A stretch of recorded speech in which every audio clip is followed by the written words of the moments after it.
Hello friends, मैं हूं अजीज शेख। आप देख रहे हैं मूवी स्टॉक चैनल, जिस पर आज मैं बात करने वाला हूं मूवीज अपडेट के बारे में। क्योंकि सारी अपडेट इस बार फिल्म से ही रिलेटेड है, बट ज्यादा नहीं, लेकिन जो भी है वो इम्पोर्टेंट है। इसलिए इंट्रो से पहले ही उनके नाम पर बात करके कोई मतलब तो बनता है नहीं, इसलिए सीधे टॉपिक पर आएंगे। लेकिन उससे पहले बनती है अब एक छोटी सी रिक्वेस्ट, जो है इस चैनल को सब्सक्राइब, वीडियो को लाइक और शेयर करने की।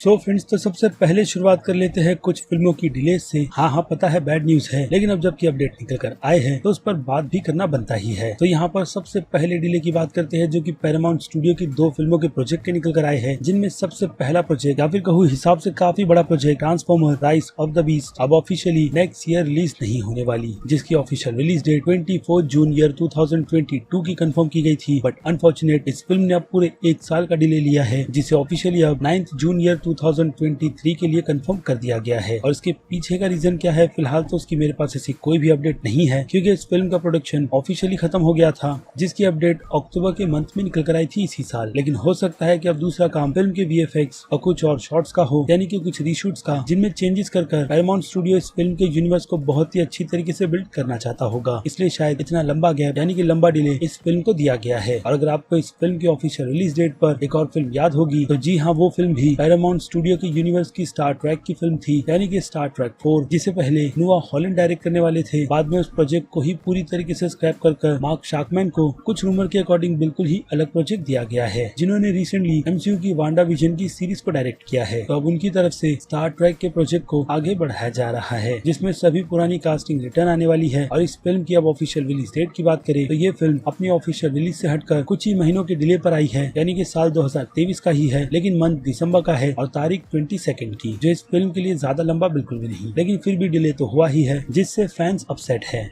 उसके बाद इस डिले से हटकर बात करें रोड हाउस के रीमेक की, तो हाँ, ये 1989 की फिल्म रिबूट की लिस्ट में फिर से आ चुकी है, जिसके पहले फीमेल वर्जन की कंफर्मेशन की गई थी, वो भी एक्ट्रेस रोंडा रॉसी को लेकर। लेकिन फिलहाल तो वो प्रोजेक्ट पूरी तरीके से स्क्रैप कर दिया गया है, और अच्छा ही है, जिसे बनते हुए मैं तो बिल्कुल भी देखना नहीं चाहूंगा। बाकी बात रही 80s की रोड हाउस फिल्म की, तो मुझे लगता है अगर आपने वो फिल्म नहीं देखी है तो आपको डेफिनेटली देखना चाहिए, जिसे मैंने बचपन में काफी ज्यादा एंजॉय किया था, और आज भी मुझे ये फिल्म याद है, ठीक कॉन एयर फेस ऑफ जैसी फिल्मों की तरह। यानी कि ये फिल्म मेरी एक अच्छी लिस्ट में आती है, जिसकी अगर कहानी की बात करें तो ये कहानी जॉन डेलस नाम के कैरेक्टर की है, जो बार का बाउंसर दिखाया है, जिससे रिलेटेड उसकी लाइफ में कई सारे पंगे होते हैं, और वो इन सिचुएशन को किस तरीके से हैंडल करता है। फिल्म की कहानी वही है जो पूरी तरीके से एक्शन थ्रिलर से भरी पड़ी है। और अब उस फिल्म का रीबूट वर्जन किसी आम डायरेक्टर को नहीं बल्कि डग लायमन को मिला है, जो नाम डायरेक्टर की लिस्ट में इंटरेस्टिंग तो है ही, लेकिन उसी के साथ साथ एक एक्टर जैक गिलेहल की कंफर्मेशन भी की गई है, जो शायद से इस फिल्म में जॉन के कैरेक्टर का रोल प्ले करने वाले हैं। बाकी फिल्म की टाइमलाइन रीमेक के हिसाब से उस टाइमलाइन की रहेगी या फिर प्रेजेंट की टाइमलाइन पर रहती है, उसका मुझे कोई भी आइडिया नहीं, लेकिन चांसेस प्रेजेंट की टाइमलाइन के ही है, जो कि काफी अच्छा डिसीजन रहेगा अगर फिल्म की कहानी को कुछ ट्विस्ट देकर बनाया जाए तो। लेकिन जैक गिलेहल का नाम लोगों को ऑटोमेटिकली इस फिल्म से अटैच कर देगा, जो कि अब ऑलरेडी हो भी रहा है।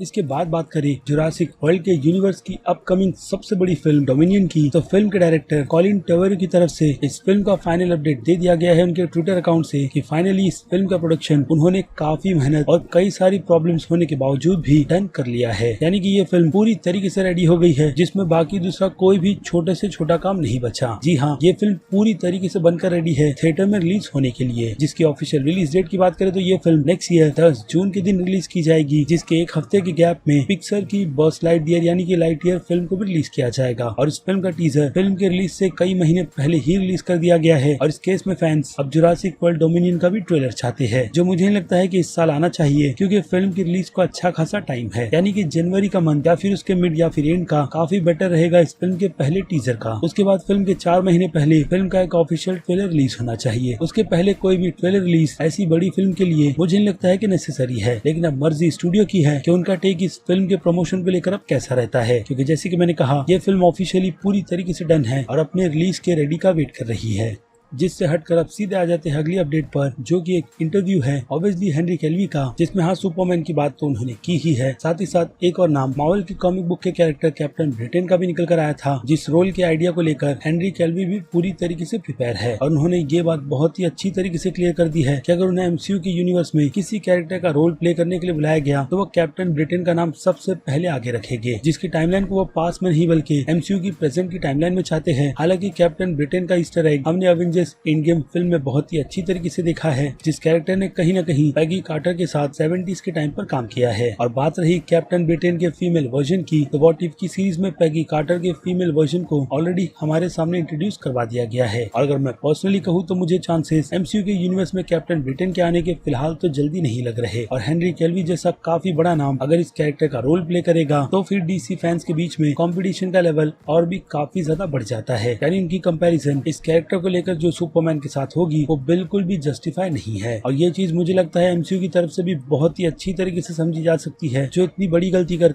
हेनरी कैविल जैसे बड़े एक्टर को कैप्टन ब्रिटेन के कैरेक्टर का रोल नहीं देंगे। हालांकि वो इस रोल के लिए काफी ज्यादा परफेक्ट है, लेकिन मेरी नजर में ये कैरेक्टर फिलहाल तो हेनरी कैविल को बिल्कुल भी प्ले नहीं करना चाहिए। जिनके पीछे के रीजन की बात कर ले तो सबसे बड़ा रीजन तो हमारे सामने ही है। व्हाट इफ की सीरीज में पैगी कार्टर को फीमेल कैप्टन अमेरिका या फिर कहूँ कैप्टन ब्रिटेन बनाकर हमारे सामने प्रेजेंट करना, और उसके बाद जिस तरीके की स्टोरी को इटर्नल्स फिल्म में ब्लैक नाइट के साथ में कंटिन्यू किया जा रहा है, यानी कि प्रेजेंट की टाइमलाइन में रखकर वो स्टोरी पूरी तरीके से सिमिलर कैप्टन ब्रिटेन की ही कॉमिक बुक की स्टोरी से ली गई है, जिसमें किंग आर्थर जादूगर मर्लिन जैसा जिक्र उसकी पावर और ओरिजिन से बहुत ही अच्छी तरीके से कनेक्ट करता है। और ऐसा ही कुछ ब्लैक नाइट की स्टोरी के साथ भी है, जिसके लिए अगर आपने इटर्नल्स फिल्म नहीं देखी है तो आपको देख लेनी चाहिए। बाकी एंडिंग एक्सप्लेन की वीडियो पर काम चल रहा है, और अगर कैप्टन ब्रिटेन की स्टोरी को आप काफी अच्छी तरीके से या फिर कहो बहुत ही शॉर्ट में समझना चाहते हो तो शज़ैम के कैरेक्टर की स्टोरी को ले लो। जैसे उसे पावर्स मिली थी वैसी ही पावर्स मार्वल की कॉमिक बुक में कैप्टन ब्रिटेन को मिली थी। लेकिन अगर जहाँ पर इसका hint Avengers end game film में दिया गया है तो हो सकता है कि इसे लेकर प्लानिंग एमसीयू की तरफ से की गई है, इसलिए उस हिंट को यानी कि रेफरेंस को हमारे सामने रखा गया था। लेकिन हेनरी कैविल की कंफर्मेशन एमसीयू की कंफर्मेशन नहीं है, ये बात भी आपको भूलनी नहीं चाहिए, जिसके पीछे का रीजन मैं आपको बहुत ही अच्छी तरीके से एक्सप्लेन कर चुका हूँ।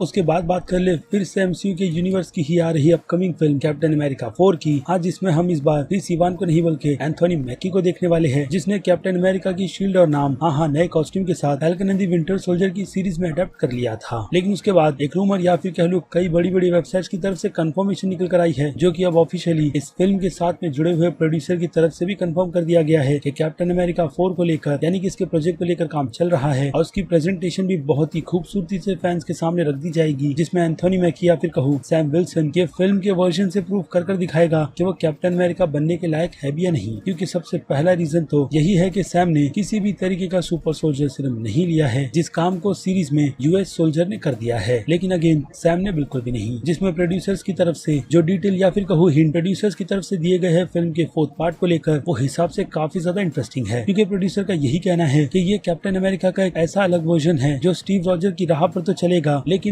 पूरी तरीके से रॉकी की स्टाइल में। और ऊपर से ये बात फिर से मैं कहूंगा आपको भूलनी नहीं चाहिए कि सैम बस एक आम इंसान है, जिसे कैप्टन अमेरिका के टैग को आगे ले जाने में बहुत ही ज्यादा दिक्कत होने वाली है। और वही चीज यानी कि सिचुएशन स्ट्रगल हमें इस फिल्म में देखने मिलेगा कि वो काफी मार खाने के बाद कैप्टन अमेरिका के जैसे I can do this all day जैसा डायलॉग मार भी पाता है या नहीं, जो अगेन आम इंसान के लिए बहुत ही ज्यादा मुश्किल है। और इसी चैलेंज को एमसीयू की तरफ से एक्सेप्ट किया गया है इस कैरेक्टर को लेकर पूरी की पूरी फीचर फिल्म बनाने का, जिसमें अभी तक विलन की तो कंफर्मेशन नहीं की गई है। लेकिन इस तरीके की प्रोजेक्ट की जब डिटेल निकल कर आती है तो उससे फैंस के दिमाग में कई सारी चीजें भी दौड़ना शुरू हो जाती है, जो कि फिलहाल तो मेरे दिमाग में भी चल रही है, और आई नो आपके दिमाग में भी चल रही होगी कि इस कैप्टन अमेरिका के वर्जन को क्यों प्रिपेयर किया गया है। और अगर फिर से उसके रीजन के पीछे की बात करें तो वो रीजन सिंपली थंडरबोल्ट के यूनिवर्स का है, जिस यूनिवर्स में हम उसी ग्राउंड लेवल के विलन और ठग्स को देखने वाले हैं, जिनकी सिचुएशन से इसी तरीके के सुपर हीरोज डील करे तो काफी ज्यादा अच्छा रहेगा, जो कि आम इंसान या फिर कहूँ हम फैंस से बहुत ही अच्छी तरीके से कनेक्ट होते हैं। बाकी शुरुआत तो एमसीयू की सीरीज के तौर पर बहुत ही अच्छी तरीके से कर दी गई है, लेकिन अब फिल्म के तौर पर उन चीजों को देखने में काफी ज्यादा मजा भी आने वाला है।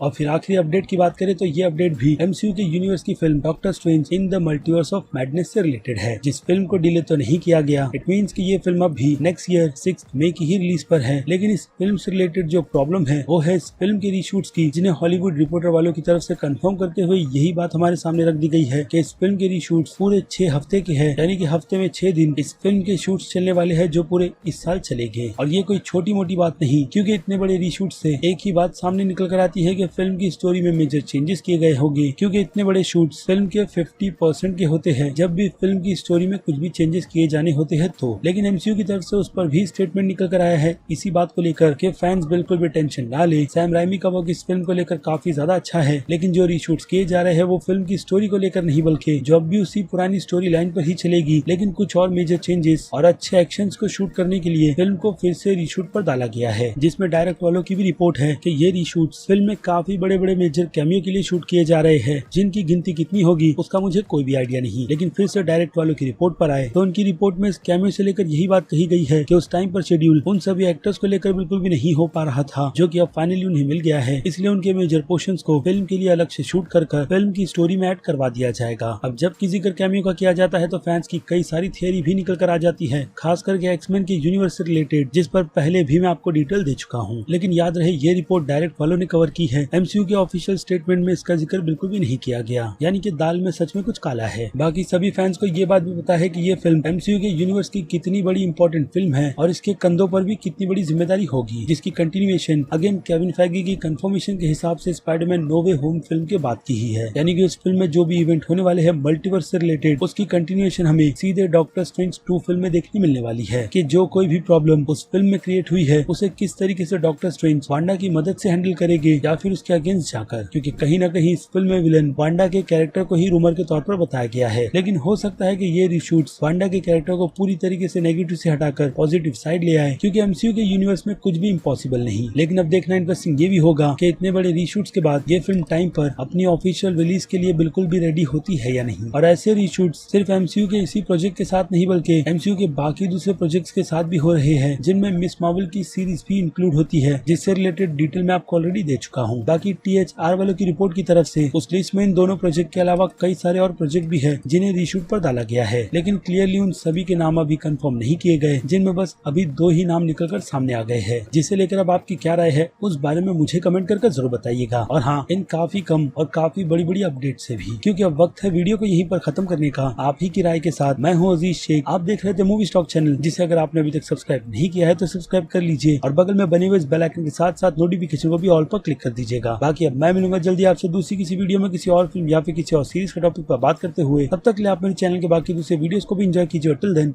बाय।